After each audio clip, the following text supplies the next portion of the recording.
We at OSHA are pleased to show you our new Severe Injury Report Data Dashboard.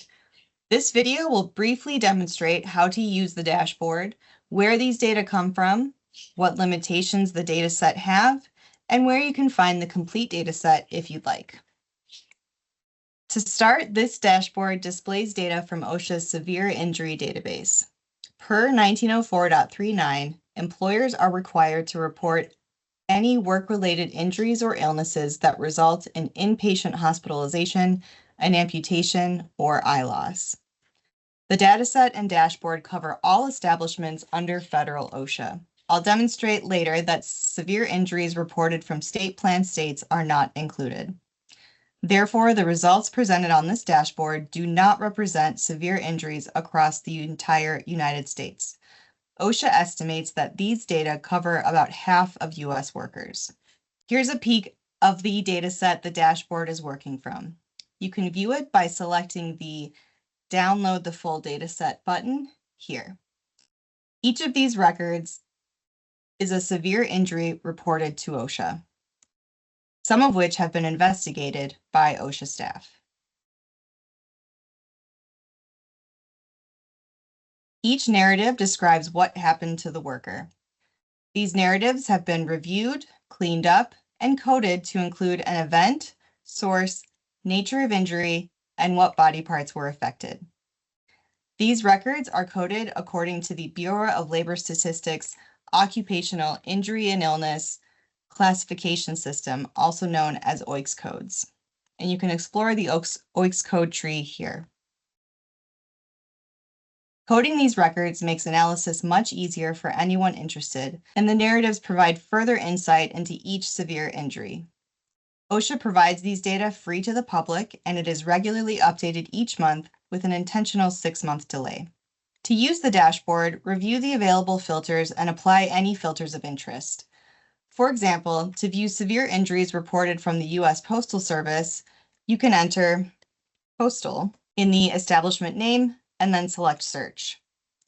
You want to be more broad when selecting filters to ensure that you capture a larger data set initially, and then you can filter it down further if you like as you become more familiar with the data.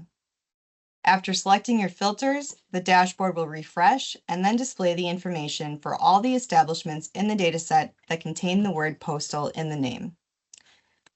You'll see the total number of severe injury reports from 2015 through the most recent date of the dataset, since we did not select date filters, and you'll see the total number of workers hospitalized and with amputations in this group. We can see the majority of severe injuries among workers with postal in the establishment name are hospitalizations. Looking further, we can see most injuries in this group are from falls, followed by exposure to environmental heat and animal bites. On the left, we see the geographic spread of severe injuries among this group, with the highest number being in Texas. Remember, this data set only covers establishments under federal OSHA. Absence of data in state-planned states does not indicate that no severe injuries occurred in these states. Finally, if we scroll to the bottom, we can see that the only filter we applied was for postal in the establishment name, and we have a total of 1,156 records. If I scroll down more, I can see a table with some information from this filtered data set. If I'd like to view the complete filtered data set, I can select this button, Download Selected Data, and I will get all 1,156 records with the narrative fields included. And this is what it will export for you. When using this dashboard, we recommend keeping filters simple. For example, if I select a NAICS code for dog and cat food manufacturing, only in the District of Columbia, with an injury to legs, unspecified, I get 0 results. However, if I filter it just by the NAICS code,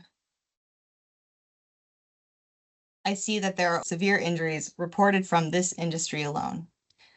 Looking further, the top causes are from getting caught in running equipment or machinery. And you can see that caught in running equipment or machinery are the top 3 causes, but they're all slightly different. This is because the data are OICS coded, which range from being coded as generic to very specific when that specific information is available. OSHA hopes providing this dashboard will encourage workers and employers to explore these data, learn about how severe injuries happen in their industry, and use OSHA's resources available to help prevent injuries at their workplace. Reporting severe injuries is required and is an important step to achieve a safe workplace free from hazards. OSHA compliance assistance staff are available across the country and U.S. territories to help employers.